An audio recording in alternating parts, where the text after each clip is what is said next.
മാഷെ കോഴിക്ക് എത്ര കാലുണ്ട്? ഉണ്ട്. എവിടെ വീട്? തൃശ്ശൂർ. അല്ല, ഒരു പൂവൻകോഴിക്ക് എത്ര വിരലുണ്ട് ഒരു കാലിൽ? 4. മാഷ നാട് എവിടെയാ? തൃശ്ശൂര്. എത്ര ഒരു പൂവൻകോഴിക്ക് ഒരു കാലിൽ എത്ര വിരലുണ്ട്? 4. പൂവൻകോഴിക്ക് ഒരു കാലിൽ എത്ര വിരലുണ്ട്? 5. 5 ആരാണ് പറഞ്ഞത്? അല്ല, അതൊന്നും പറയണ്ട, വിശദീകരണം ഒന്നും ഇപ്പോൾ ആവശ്യമില്ല. എത്ര വിരലുണ്ട്? 5 വിരൽ. സ്ഥലം എവിടെയാ? നെടുമ്പാശ്ശേരി. എറണാകുളമാണ്. എറണാകുളത്തുകാർക്ക് പണ്ടേ ഒരെണ്ണം ഒരു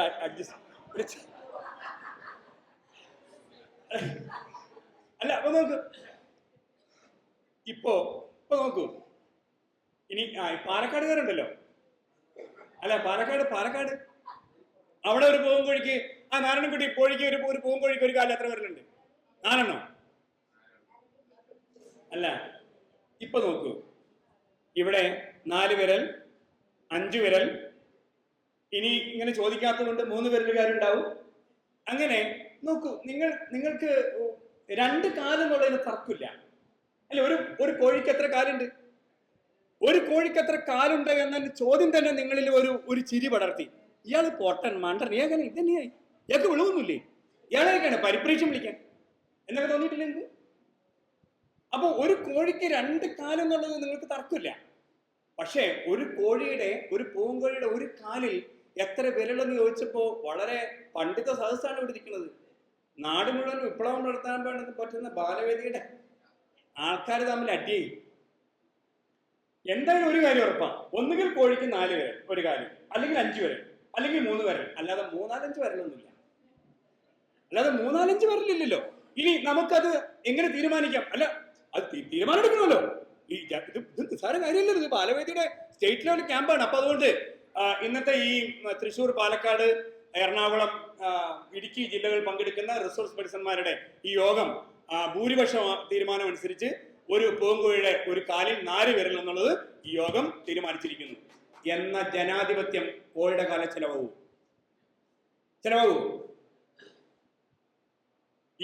നിങ്ങൾ നോക്ക്, ഇങ്ങനെ ജനാധിപത്യപരമായി നിങ്ങൾക്ക് കോഴിയുടെ കാലിലെ വിരലിലെ എണ്ണം തീരുമാനിക്കാനാവുമോ? അല്ല, ഞാനൊരു കാര്യം ചോദിച്ചോട്ടെ, ഈ 4 വിരൽ എന്നുള്ളത് കണ്ടിട്ടുണ്ടാവും. പക്ഷെ പൂവൻകോഴിയുടെ കാലിൽ കൃത്യമായിട്ട് 4 വിരൽ മാത്രം ഒന്ന് കണ്ടിട്ടുണ്ടോ? നോണ പറയരുത് എന്റെ മുഖത്ത് നോക്കി. അങ്ങനെയാണെങ്കിൽ ഒരാൾ നുണ പറഞ്ഞു, എറണാകുളത്ത് നെടുമ്പാശ്ശേരി നുണ പറഞ്ഞു. അല്ല, ഈ പൂവൻകോഴിയുടെ കാലിൽ 5 വിരൽ എന്നുള്ളത് കണ്ടിട്ടുണ്ടോ?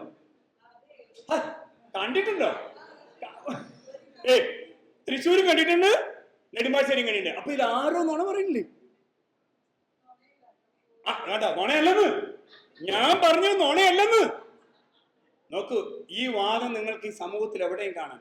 ഞാൻ പറഞ്ഞത് ശരിയാണ്, ആർത്തവം അശുദ്ധമാണ് എന്ന് അലറുന്നവരെ നിങ്ങൾ കണ്ടിട്ടില്ലേ? ആർത്തവം അശുദ്ധമാണെന്ന് ആരുടെ ഉത്തരമായിരുന്നു? ആരുടെ ബോധ്യമായിരുന്നു? അലറിയയാളുടെ ബോധ്യമായിരുന്നോ? ആരുടെയോ ബോധ്യം ഏറ്റെടുത്ത് അലറുന്ന എത്രയോ പേരെ, എത്രയോ MSc സുവോളജി PhD ചെയ്യുന്ന ആളുകളെ നിങ്ങൾ തെരുവിൽ കണ്ടിട്ടില്ലേ? അല്ല, ഈ ആർത്തവും കോഴിയുടെ കാലം തമ്മിൽ എന്തെങ്കിലും ബന്ധമുണ്ടോ? അത് നിങ്ങൾ തീരുമാനിക്കേണ്ട കാര്യമാണ് കേട്ടോ. ഞാനൊരു കാര്യം പറയാം. അല്ല, ഈ തർക്കം തീരാൻ ഇപ്പൊ എന്താ ചെയ്യാ? ജനാധിപത്യപരമായി വോട്ടിനിട്ടാൽ നടക്കുമോ? ഇല്ല. എന്ത് ചെയ്യണം? ഈ തർക്കം തീരാൻ എന്ത് ചെയ്യണം? ഏത് ജില്ലയാ? തൃശ്ശൂരാണ്. തൃശ്ശൂർക്കാർക്ക് തോറ്റ്. അപ്പൊ എന്താ ചെയ്യേണ്ടത്? കോഴിയെ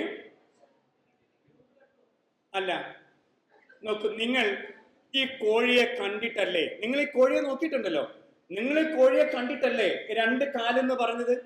നിങ്ങൾ ഈ കോഴിയെ നോക്കിയിട്ടല്ലേ 4 വിരലെന്ന് പറഞ്ഞത്?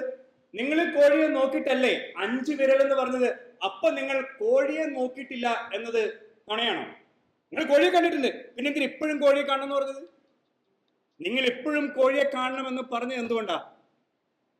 കോഴിയുടെ വിരലിൽ ഒരു തർക്കം വന്നു എന്നതുകൊണ്ടാണ്. അപ്പോ നിങ്ങൾ ഇന്നലെ വരെ ഈ കോഴിയുടെ വിരൽ കണ്ടിട്ടില്ലേ?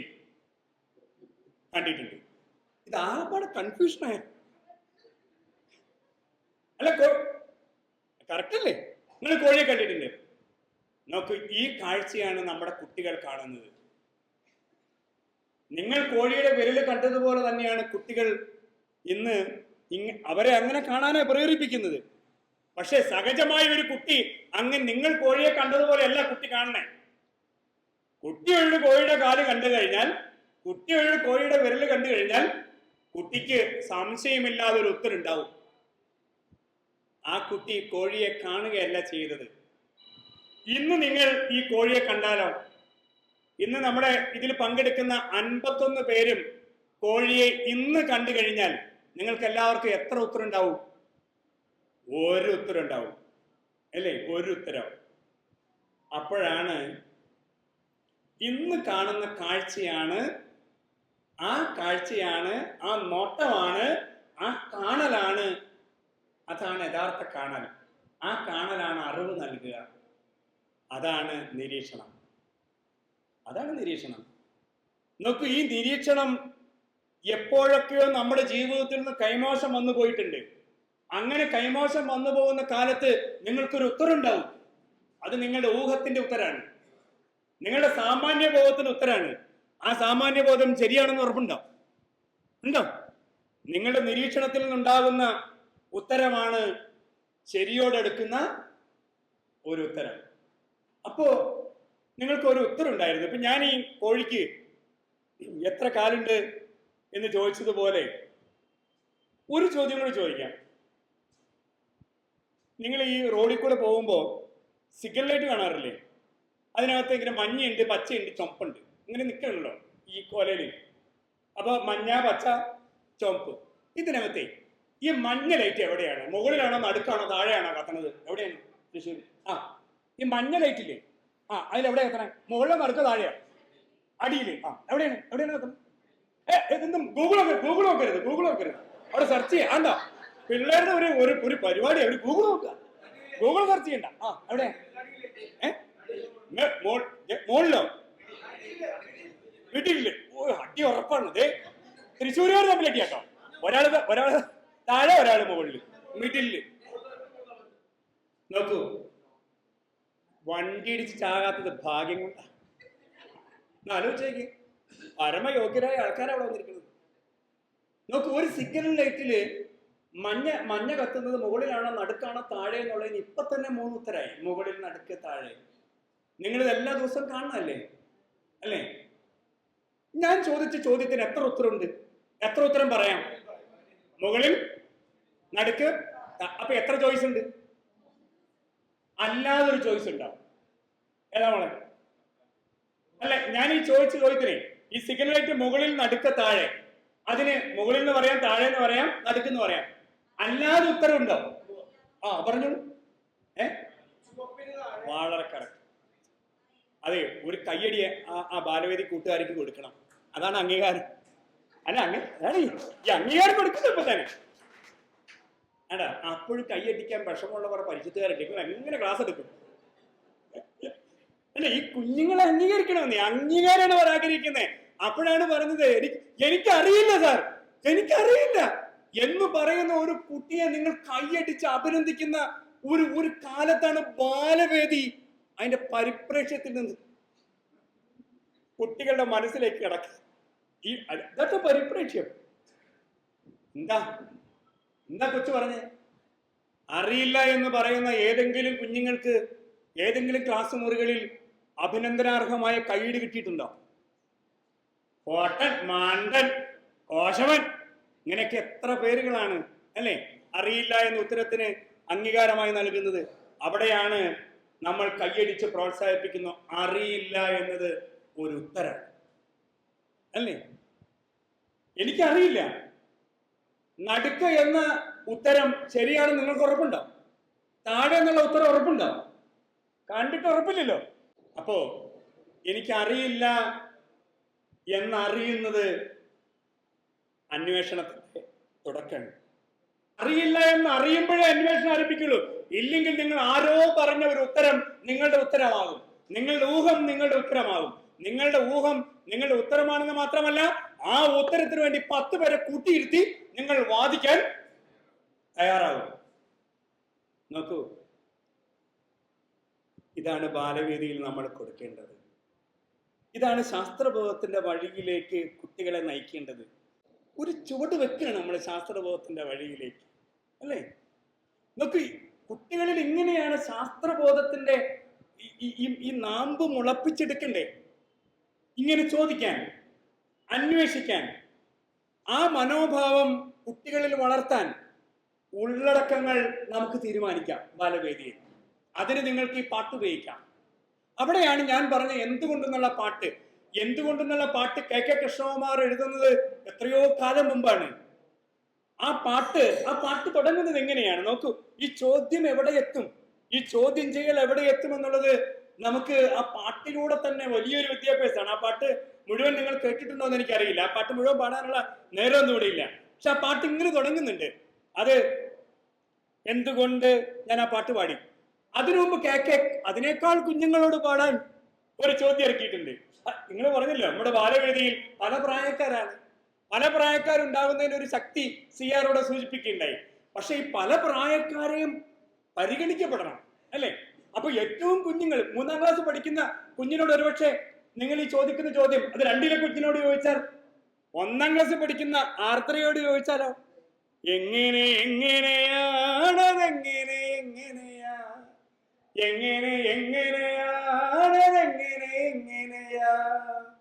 മണിമുട്ടും വാച്ചില്ല നാട്ടിലാണെങ്കിലും പുലരുമ്പോൾ പൂങ്കൾ ചത്തുപോയി ഈ മനസ്സിൽ കുഞ്ഞുങ്ങൾ. അതൊരു പ്രശ്നം കേട്ടോ. കുഞ്ഞുങ്ങൾ മരിച്ച പ്രവർത്തകർക്ക് ഒരിക്കലും ബാലവേദി ആകാനാവില്ല കേട്ടോ. ബാലവേദി പ്രവർത്തകരാവാനാവില്ല. നിങ്ങളുടെ മനസ്സിൽ ഒരു കുഞ്ഞുണ്ടാകണം. അങ്ങനെ ഒരു കുഞ്ഞുണ്ടെങ്കിൽ മാത്രമേ നിങ്ങൾക്ക് ബാലവേദി പ്രവർത്തകരാകാനാവുക. നിങ്ങൾ സൈദ്ധാന്തിക തലത്തിൽ പ്രവർത്തിച്ചുകൊണ്ട് ബാലവേദിയിൽ ഈ കുഞ്ഞുങ്ങളുടെ തലയിലേക്ക് സൈദ്ധാന്തികത കൊടുക്കാൻ പറ്റൂല. അവിടെ കുഞ്ഞുങ്ങളുടെ ഭാഷയിൽ അവർക്കൊപ്പം നിൽക്കാൻ പറ്റണം. ചോദ്യം ചോദിക്കാൻ, കൗതുകം കൂറാൻ, അത്ഭുതപ്പെടാൻ, അതിനൊക്കെ ഉണ്ടാകണം. അങ്ങനെ ഒരു മനസ്സും നമുക്ക് വേണം. അതാണ് സ്റ്റീഫൻ ഹോക്കിങ് പറഞ്ഞൊരു കാര്യം ഉണ്ടല്ലോ, ഞാൻ ഇപ്പോഴും അധികം ഒന്നും വളരാത്തൊരു കുട്ടിയാണ്, ഒരു കുഞ്ഞു കുട്ടിയാണ്. എന്തുകൊണ്ട്, എങ്ങനെയെന്ന് ഞാൻ നിരന്തരം ചോദിച്ചുകൊണ്ടേയിരിക്കും. വല്ലപ്പോഴുമെങ്കിലും എനിക്ക് അതിന് ചില ഉത്തരങ്ങൾ കിട്ടാറുണ്ട് എന്ന്. നോക്കൂ, ഇപ്പോഴും മനസ്സിൽ ഒരു കുഞ്ഞിനെ സൂക്ഷിക്കുന്നു സ്റ്റീഫൻ ഹോക്കിങ്. ഐൻസ്റ്റീനും ഇത് തന്നെയാണ് പറഞ്ഞത്. താങ്കൾ എങ്ങനെയാണ് പ്രായമുള്ള കാലത്തും ഇങ്ങനെ ലോകത്തെ അത്ഭുതപ്പെടുത്തുന്ന നിരീക്ഷണങ്ങളൊക്കെ നൽകാനാവുന്നത് എന്ന ചോദ്യത്തിന് ഐൻസ്റ്റീൻ പറഞ്ഞത്, ഞാൻ ഇപ്പോഴും എൻ്റെ മനസ്സിലൊരു കുഞ്ഞിനെ സൂക്ഷിക്കുന്നു എന്നാണ്. എന്തും കാണാനും അത്ഭുതപ്പെടാനും കൗതുകം കൂറാനുമുള്ള ഒരു മനസ്സ് നിലനിർത്തുന്നു. ആ മനസ്സ് നിൽക്കുന്നുണ്ടോ? ഉണ്ടെങ്കിൽ തൃശ്ശൂർ ബാലവേദി ഉണ്ടാവും. അല്ല, ആ മനസ്സുണ്ടാകണം. അപ്പൊ ആ മനസ്സുണ്ടാകുമ്പോഴാണ് പണിമുട്ടും വാച്ചില്ല നാട്ടിലാണെങ്കിലും പുലരുമ്പോൾ പൂങ്കോഴി എങ്ങനെയാണതെങ്ങനെയാ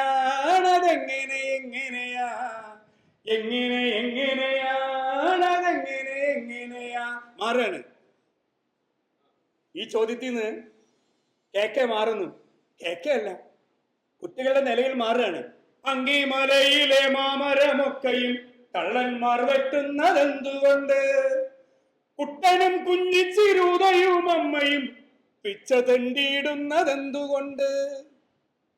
എന്നും ചിരിക്കേണ്ട കുഞ്ഞിളം കണ്ണുകൾ എന്നും കരയുന്നതെന്തുകൊണ്ട്? ആ ചോദ്യത്തിനുണ്ടോ അല്ലേ? നോക്കുക, ചോദ്യം ചെയ്യുന്ന ഒരു കുട്ടി തുമ്പപ്പൂ വെന്റെ വെളുത്തിരിക്കാൻ എന്ന ഉത്തരത്തിൽ അവസാനിച്ചില്ല, അവിടെ നിൽക്കില്ല. ആ കുട്ടി അവിടെ നിന്ന് മുന്നോട്ട് പോകും. അങ്ങേ മലയിലെ മാമരമൊക്കെയും കള്ളന്മാർ വെട്ടുന്നത് എന്തുകൊണ്ട് എന്ന് കേക്ക് എഴുതിയപ്പോ അവിടെ മലയുണ്ടായിരുന്നു. പക്ഷേ ഇന്ന് ആ പാട്ട് പാടുമ്പോ മാമരം നിന്ന മല ടെപ്പർ കയറി പോയി കഴിഞ്ഞിരിക്കുന്നു. പാട്ട് മാറ്റം പറ്റും.